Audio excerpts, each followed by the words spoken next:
नमस्कार दोस्तों, मैं हूं अर्पित और एक बार फिर से आपका स्वागत है। जैसे जैसे लोकसभा चुनाव 2024 अपने अंत की तरफ बढ़ता जा रहा है, वैसे वैसे दो चर्चाएं जोरों पर हैं। पहली ये कि ये चुनाव एक तरफा नहीं है और भारतीय जनता पार्टी के हाथ से सत्ता फिसलती जा रही है, और दूसरी ये कि लोगों को संदेह है चुनाव आयोग की निष्पक्षता को लेकर और ईवीएम की भूमिका पर।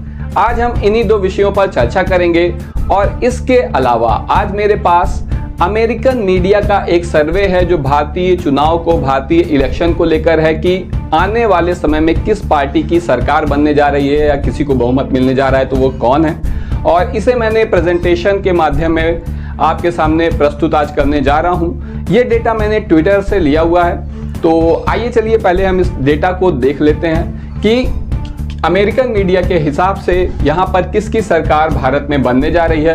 बहुत से लोगों को लगता है कि अमेरिकन मीडिया भारत सरकार के खिलाफ कोई साजिश कर रहा है, तो ऐसी कोई बात नहीं है, बल्कि वेस्टर्न मीडिया या वेस्टर्न कंट्रीज जो हैं वो दुनिया भर में लोकतंत्र को मजबूत करना चाहते हैं, जड़ें मजबूत करना चाहते हैं, और भारत में भी ऐसी ही बात है। तो आप देखिए, सबसे पहले हम बात करेंगे भारत की राजधानी दिल्ली को लेकर। इसके बारे में आकलन है अमेरिकन मीडिया का कि जो दिल्ली है वहां पर जिन 7 सीटों पर चुनाव हुए हैं उसमें कितनी सीट मिल रही है एनडीए को, तो आप देख सकते हैं 2, और 5 सीट मिल रही है इंडिया गठबंधन को। पिछली बार इन 7 सीटों पर भारतीय जनता पार्टी की जीत हुई थी, तो यहां पर एक बड़ा उलटफेर देखने को मिल सकता है। इसके अलावा अब हम बात करते हैं भारत के सबसे दक्षिणी राज्य तमिलनाडु के बारे में। आप देख सकते हैं कि यहाँ पर सिर्फ एक ही बार है जो कि हरे रंग की है।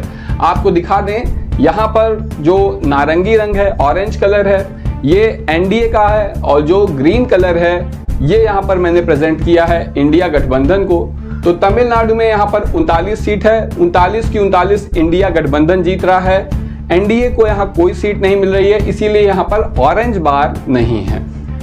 इसके अलावा यहाँ पर आप देखें तो केरल, यहाँ पर भी 20 लोकसभा सीट है, यहाँ पर भी ऑरेंज वाला बार नहीं है, सिर्फ ग्रीन है, और 20 सीट इसका मतलब है कि इंडिया गठबंधन को मिल रही है।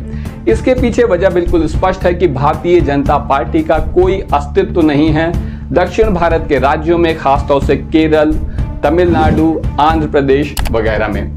तो इसीलिए संभव नहीं है 400 में 400 सीट जीतना, जो मेरे बहुत से मित्र यहाँ पर कमेंट करते हैं कि 400 में 400 आएगी, 543 में 400 आएगी, तो ऐसा नहीं हो पाएगा। इसके अलावा कर्नाटक में 28 सीटों पर चुनाव हुए हैं। इसमें से जो 28 सीटें हैं कर्नाटक में, उसमें से 8 सीट यहाँ पर एनडीए को मिलती दिखाई दे रही है यूनाइटेड स्टेट्स की मीडिया के हिसाब से, और 20 सीट इंडिया गठबंधन को मिल रही है।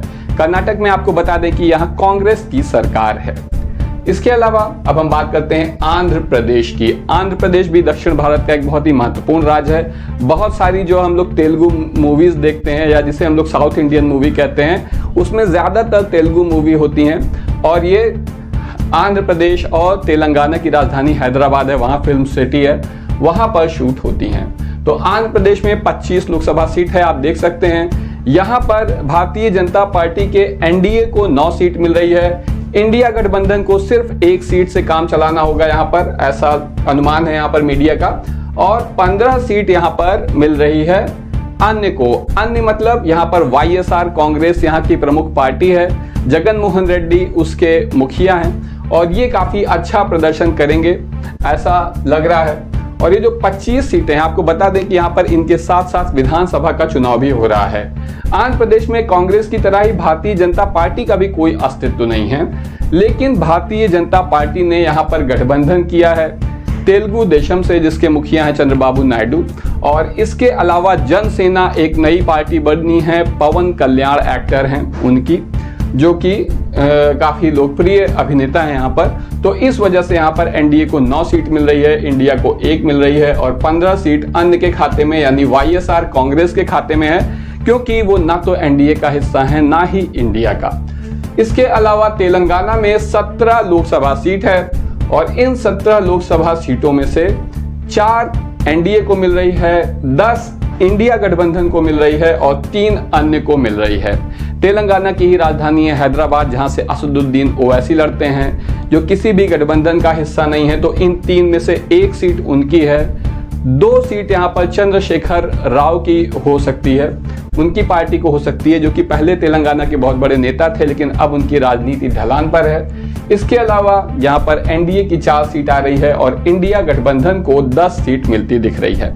देखिए, आप जिस भी प्रदेश में रहते हो आप हमें ज़रूर बताएं कि आपके यहाँ कितनी सीट आ रही है।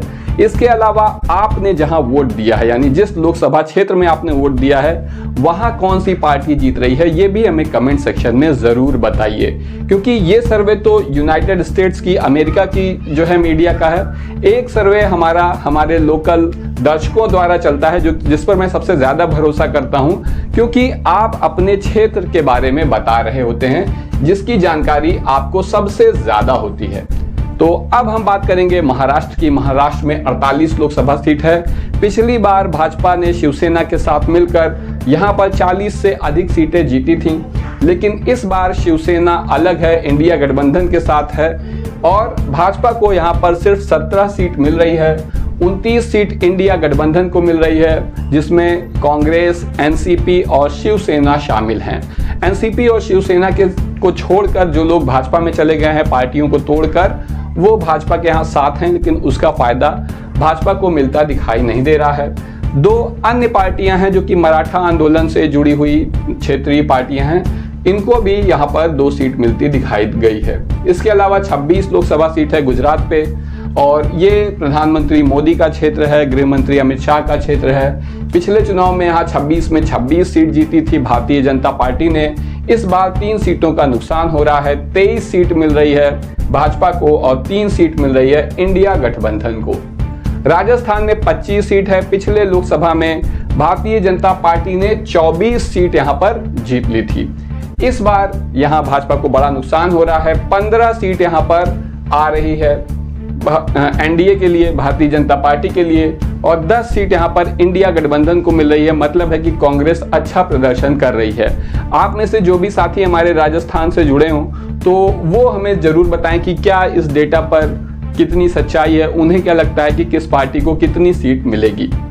इसके अलावा लाइक तो आप करते ही हैं वीडियो को, उसके लिए मुझे कहने की ज़रूरत नहीं है, और सब्सक्राइब भी आपने किया ही हुआ है। अब हम बात करते हैं पंजाब की। पंजाब में 13 लोकसभा सीट है और यहाँ पर भारतीय जनता पार्टी को सिर्फ 1 सीट मिल रही है।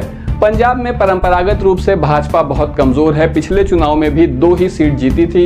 इस बार और नुकसान हो रहा है, 1 मिल रही है। अमेरिकन मीडिया के हिसाब से, मेरे हिसाब से कोई सीट नहीं मिलेगी। यहाँ पर भाजपा शून्य होने जा रही है।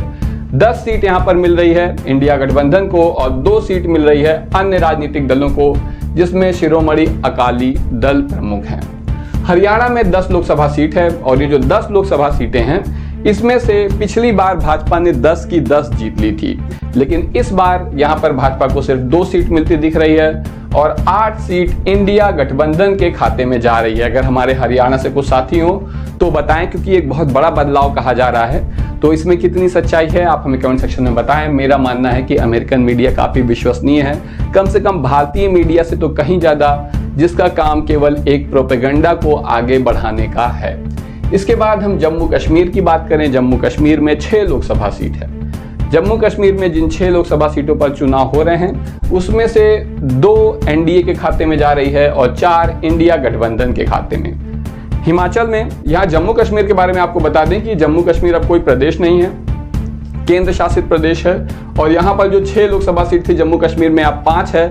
लद्दाख अलग हो गया है, 1 सीट वहाँ की है, तो सबको यहाँ पर साथ में दिखाया गया है। हिमाचल में 4 लोकसभा सीट है और 4 में से 2 एनडीए को मिल रही है, 2 इंडिया गठबंधन को मिल रही है। आपको बता दूं कि पिछली बार इन चारों सीटों पर भाजपा का कब्जा था। इसी तरह उत्तराखंड में 5 सीट है। पिछली बार यानी 2019 के चुनाव में 5 सीटों पर भारतीय जनता पार्टी का कब्जा था। इस बार भी भाजपा यहाँ 4 सीटों पर जीत रही है और 1 सीट यहाँ पर इंडिया गठबंधन के खाते में जा रही है। उत्तर प्रदेश में 80 लोकसभा सीट है। 80 लोकसभा सीट में ऐसा कहा जा रहा था कि अखिलेश यादव को, समाजवादी पार्टी को, इंडिया गठबंधन को सिर्फ 4 से 5 सीट मिलेगी, बाकी 75 के करीब या कम से कम 70 से ज़्यादा सीट हर हाल में भारतीय जनता पार्टी जीत रही है।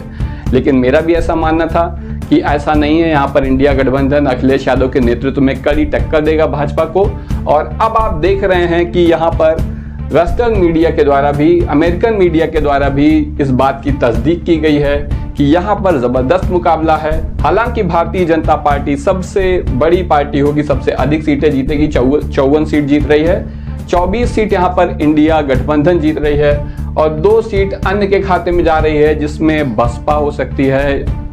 और हालांकि अब देखिए, ये तो 4 जून को ही पता चलेगा कि वास्तविकता क्या है। एमपी में 29 लोकसभा सीट है। 29 में से 28 सीट पिछली बार 2019 में भाजपा ने जीती थी। इस बार यहाँ पे नुकसान हो रहा है। 22 सीट भाजपा की आ रही है और 7 सीट इंडिया गठबंधन को मिल रही है। वहीं छत्तीसगढ़ में 11 लोकसभा सीटों पर चुनाव हुआ, जिसमें से 7 सीट जा रही है भाजपा के खाते में और 4 सीट जा रही है इंडिया गठबंधन के खाते में।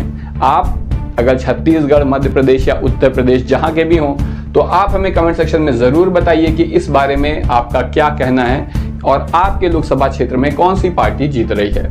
गोवा में 2 सीट है, एक जा रही है इंडिया के खाते में और एक एनडीए गठबंधन के खाते में।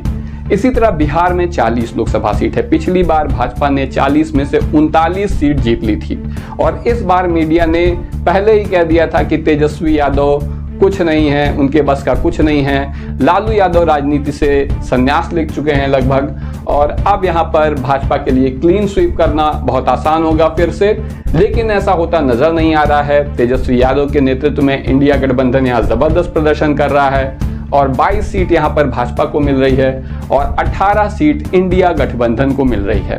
मेरा मानना है कि बिहार ऐसी जगह है जहां पर कोई भी सर्वे कभी काम नहीं करता, क्योंकि यहाँ का वोटर बहुत होशियार है। वो किसी भी सर्वे करने वालों को अपने मन की बात नहीं बताता है। तो आपका क्या कहना है कि बिहार में वास्तव में कौन सी पार्टी कितनी सीट जीतने जा रही है? कमेंट सेक्शन में जरूर बताएं, खास तौर से अगर आप बिहार के हों तो। इसके अलावा झारखंड में 14 लोकसभा सीट है। यहाँ पर 9 सीट एनडीए जीत रहा है और 5 सीट इंडिया गठबंधन जीत रहा है। पश्चिम बंगाल में 42 लोकसभा सीट है। पिछली बार भाजपा ने 18 सीटों पर कब्जा किया था। कहा जा रहा था कि भाजपा का वोट शेयर भी बढ़ेगा, सीट भी बढ़ेगी। प्रशांत किशोर एक बहुत बड़े रणनीतिकार हैं, वो भी ऐसा कह रहे हैं कि भाजपा का वोट शेयर और सीट दोनों बंगाल में बढ़ेगी।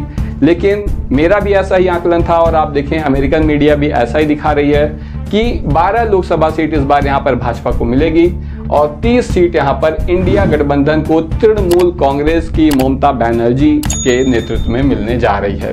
वहीं उड़ीसा में 21 लोकसभा सीट है, जिसमें से 7 भारतीय जनता पार्टी को मिल रही है, 2 इंडिया गठबंधन को मिल रही है और 12 अन्य को मिल रही है, यानी कि नवीन पटनायक को मिल रही है, जो कि बीजू जनता दल के प्रमुख हैं, काफी लोकप्रिय हैं। उड़ीसा में यहाँ के मुख्यमंत्री भी हैं। जब भी मैं उड़ीसा गया हूँ, लोगों से मिला हूँ, तो हमेशा मैंने देखा है कि नवीन पटनायक के लिए जनता में बहुत ज़्यादा प्यार है, बहुत ज़्यादा आदर है। तो निश्चित रूप से मेरा मानना है कि इन्हें इतनी सीट मिलेगी। आपका क्या कहना है? अगर आप उड़ीसा से जुड़े हुए हैं तो बताएं। मेरे भी हिसाब से जम्मू कश्मीर का कोई व्यक्ति उड़ीसा के बारे में ज़्यादा कुछ नहीं जानता होगा। सिक्किम में 1 लोकसभा सीट है, जो कि एनडीए के खाते में जा रही है। इसी तरह असम में 14 लोकसभा सीट है, जिसमें से बहुत तगड़ा मुकाबला हो रहा है। यहाँ पर 8 सीट भाजपा के एनडीए को मिल रही है और 6 सीट इंडिया गठबंधन को मिल रही है। इसके अलावा मेघालय में 2 सीट है, 1 एनडीए और 1 इंडिया के खाते में जा रही है। अरुणाचल प्रदेश में 2 लोकसभा सीट है, 1 एनडीए और 1 इंडिया गठबंधन के खाते में। नागालैंड में भी 1 ही सीट है, जो कि इंडिया गठबंधन को मिलने जा रही है। मणिपुर में 2 लोकसभा सीट है और ये 2 सीट यहाँ पर इंडिया गठबंधन को मिलेगी, जहाँ पर काफी समय से काफी लड़ाई झगड़ा चल रहा है। मिजोरम में 1 सीट है और ये सीट इंडिया गठबंधन के खाते में जा रही है।